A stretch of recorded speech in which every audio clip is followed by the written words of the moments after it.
What's up creators, I'm Gagan and in this video I'm gonna show you how you can make your pictures really interesting. It includes a lot of steps, so I'm providing you timestamps right here or in the description so you can jump over it if you want. And there's also a little twist right in the middle of the video that helps you to boost your knowledge and stay ahead.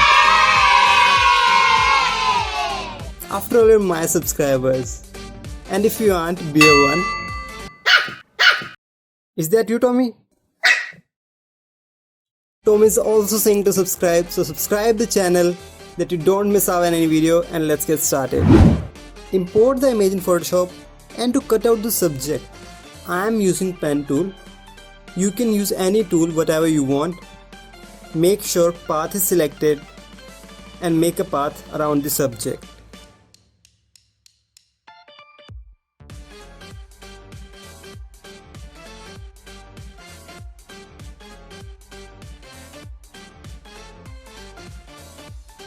Finishing it up. Now press Ctrl Enter to make a selection. Invert the selection by pressing Ctrl Shift I. Click on the mask button and it's done. If your image is still a little bit messy, you can use Select and Mask to refine it. But in my case, it's absolutely fine. Move the image over the background layer. Resize it by pressing Ctrl or Command T.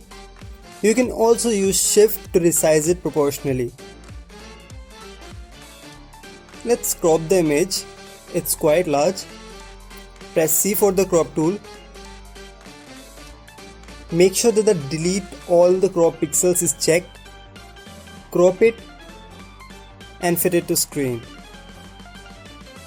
Now look at the subject. What things make it different from the background? I think in my case, it's highlights, lighting, and sharpness. Let's work on the highlights first. If you look around the background, highlights have red or the pinkish tone. To solve this, let's take the help of hue saturation layer. Take a hue saturation layer, clip it to the subject, make sure the colorize button is checked. And now play with the sliders. I think it's good. You can play with the sliders until it looks good to your eyes. In my case, it's fine. Now invert the mask and paint over the highlights. Remember, white shows, black hides.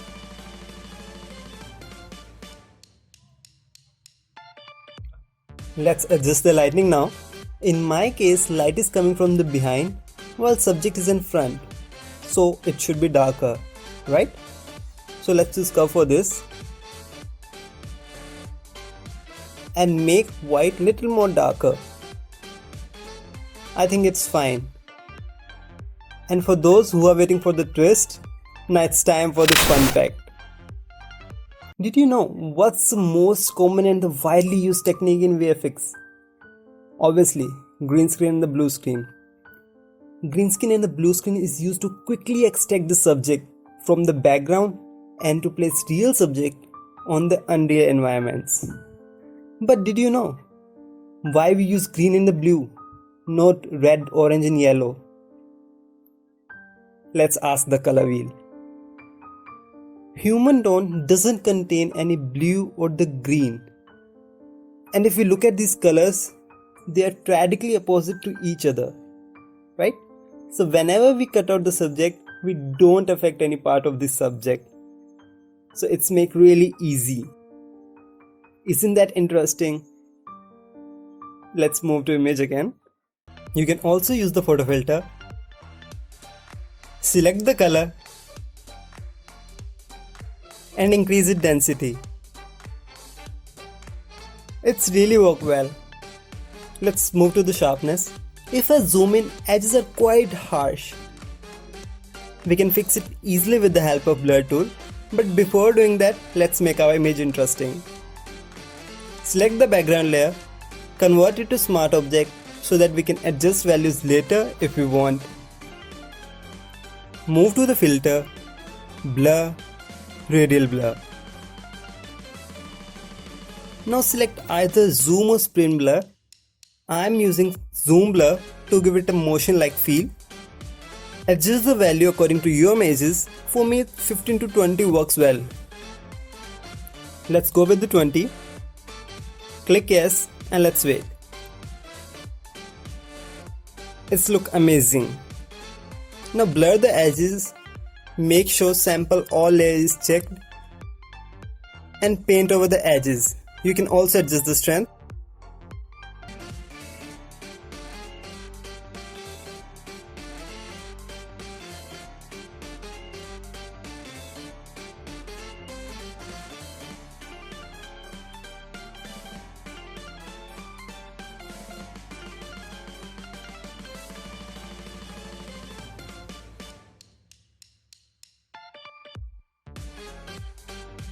After all this, just you need is to apply a color lookup over all these to merge it completely. Let's go with the film stock. You can use whatever you want. Reduce the opacity.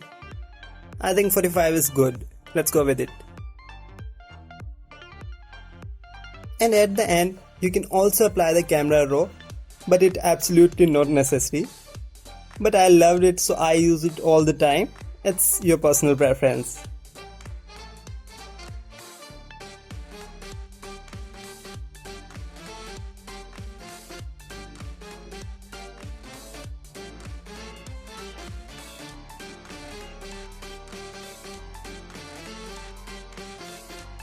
And here's the end result, with or without camera raw.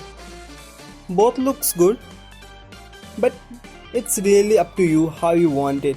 So if you like the tutorial, make sure that you hit the subscribe button and also give it a thumbs up so you don't miss out on any video. And until bye bye and see you in the next video.